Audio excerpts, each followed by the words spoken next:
And welcome to Critical Thoughts. Tonight is January 19th, 2017.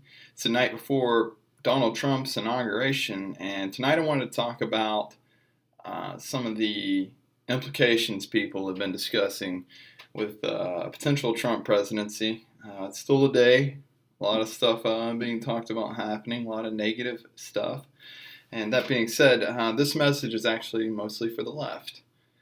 I just wanted to take a moment to talk with y'all about some of the stuff I've been seeing going on with y'all. And first off, I wanted to say that, I definitely admire and appreciate the fact that you guys are so involved in politics and, you perceive this wrongness and you're actually being very active and passionate about doing something about it. I mean, here I am making videos like once a week because I see so much wrongness in the world. I see so many things that could be better and quite easily and should be better. And so, I relate with that. I totally get that. But the only problem I have, obviously, is exactly like how you're approaching it and exactly like what you're getting upset about. Okay, so first off, one of the things I've been seeing a lot of is, there's people talking about how they're going to disrupt the inauguration, try and stop it outright. I kind of get that, but I see people talking about potential stink bomb attacks, even like talking about chlorine gas, trying to like gas this whole thing. And it's getting to the point now. It's so out of control. Even CNN is actually talking about what would happen if Donald Trump and Mike Pence just happened to be taken out in one shot. Well, Obama would still be president. And so, it's creepy that the media is talking about this because I don't know that it's ever really happened before. And, you have all these people that are just like, they're so passionate about it. And, it's to the point where there was even, and you might not have heard this on the news, but there was a gentleman who actually set fire to himself. He actually poured accelerants on himself. It's like gasoline or something. And lit himself on fire right outside of Trump Towers. Like, this is how fanatical some people are being about this. And it's getting organized. There's actually huge organized groups looking to riot and protest and disrupt this whole inauguration. And I'm watching this about how a guy's like willing to put third-degree burns on a third of his body to demonstrate how badly this whole thing's upsetting him, which is something that bothers me, is the fact that it's been sold through the mainstream media and through media itself, not even necessarily the news, but talking about like your Hollywood and, your pop culture. And it kind of ties in with my other videos, I've been doing lately, and I will be talking more on lately, later. They've been pushing this whole, anti-Trump, and this guy will not only destroy your lives, your children's lives, and take all of your souls, but, he will completely end the world. He is the Antichrist. And it's pushed so much that you have someone that's so convinced that he needs to set himself on fire to stop this presidency, and it just makes me think, like, how much further are people willing to go? I mean, if somebody's willing to hurt themselves, people hate Donald Trump way more. What's to stop an assassination? That's a big concern of mine. And just some other things I've been seeing too that's kind of bugging me. That was probably the worst, but some other things that have been bugging me is the fact that, people, in 2008 when Barack Obama was elected president, obviously I was among skeptics. I was with conservatives. I was worried. But, I did actually reserve hope for his presidency. I did, no bullshit. I heard him talk multiple times, actually at length, about how we need to follow the Constitution. I know it sounds crazy, but I swear to God, there's sound bites to prove it. He's talking about being more constitutional. And he was a constitutional scholar, so like, it's not outside the realm of possibilities to see maybe he might be that guy. And the biggest selling point for me was the fact that he was talking about pulling out of the wars. I was really excited about that. I said, if nothing else, at least he'll do that. And he was passionate about it. And I guess ultimately the shadow government prevailed on that one. And, that was about the point where I really saw people getting upset and talking like they are right now about Trump before Trump is even president. There's people talking about, oh well, if I saw him, I'd kill him. So I'm just thinking like he's not even in the presidency yet, and you've already had people like posting videos up about, well, this is his pick for the Secretary of Education, and it's a video about people just using sound bites and just gotcha questions, and it's just like stuff that does nothing to advance the conversation intellectually. It's just trash. And all they're doing, they aren't even looking to like extract any information or help us understand what kind of presidency we're getting into, which is what they're supposed to do.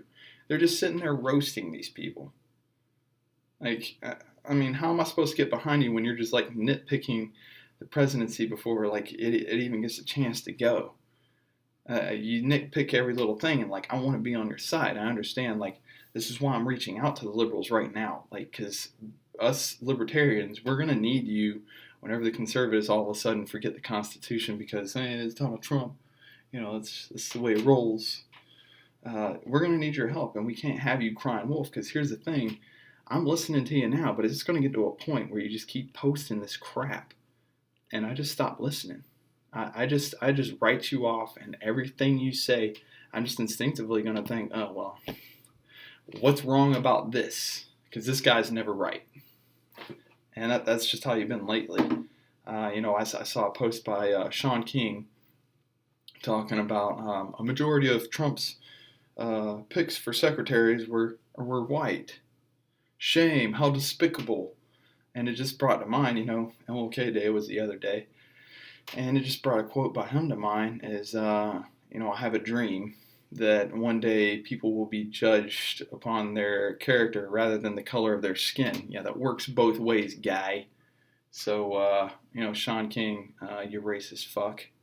How about dial it back a bit and take a step back from all the hypnotic media you found yourself wrapped up in and have become a part of, and take a look at your own self, apply a little bit of critical analysis of your own principles, and see that you're flawed. You're doing it wrong. You're creating divisiveness. That's all I've been seeing from any of these people. Bernie Sanders, Sean King, they're all just creating divisiveness rather than like that. Just seems to be their prime motive right now. It's like, well, if we can't get in, then let the world burn. Like that's their mentality. Like I'm not about that. Okay, I'm trying to work with what we got. If Trump sucks, then hey, I'll be right there with you shouting impeachment. But thing is, the guy isn't even president yet. So let's dial it back a bit. Sit back and see what happens. Hopefully, hopefully he isn't assassinated tomorrow. It's a shame that we have to talk about that, but that's a possibility, very real possibility. And hopefully, there's been some promising things. I've actually recently I got really excited about the fact that he's talking with Rand Paul about repealing and replacing Obamacare with something that's one going to get rid of that annoying ass tax to live. So you're being taxed just for being alive, basically saying that you don't even have the right to your own body. The government owns you, so now you have to pay them to be owned. That's the biggest thing they're taking care of. The other thing I really liked is that they're looking to forcing insurance to compete across state lines. So they're getting rid of that regulation that big insurance companies put into place to begin with through Obamacare and other regulations. And hopefully that'll help us out. And one of the bigger things is there's a possibility that Andrew Napolitano, very constitutional judge, very strict and principled, like won't bend like Obama did. This guy's a judge, and he sticks by the Constitution like no one I've ever seen. And he will be one of the judges for the Supreme Court. And Trump's looking into him, and I mean that's huge because that's going to be the guy that delivers a vote that stops Trump from doing anything unconstitutional. And again, I think this is going to be the presidential cycle where all of a sudden liberals are going to love the Constitution. So one more thing I want to touch on. That being said, talking about the press, I saw Trump calling out CNN, calling them fake news. And you know what? He's right. CNN, faux news, CSNBC, all those, they're all fake news. They really are. I mean, think about it. How many people really trust anything mainstream says, anyways? If you're watching this video, I would assume you're here because you don't trust them. You're seeking your media elsewhere. It's alternative media. And, it's funny. People so quickly forget. Obama did the same thing about Fox News. He's constantly bashing them. But, what do you do? They suck too. He has every right to bash them. Trump has every right to bash CNN. He doesn't have to cater their needs. Damn them. But, anyways, that's my input. I'd love to hear some comments from anybody out there about what you have to look forward to or some of your concerns. I'll comment on it and let you know what I think. But that's it for me tonight. Thank you for tapping into Critical Thoughts, breaking through the white noise, bringing the media that matters.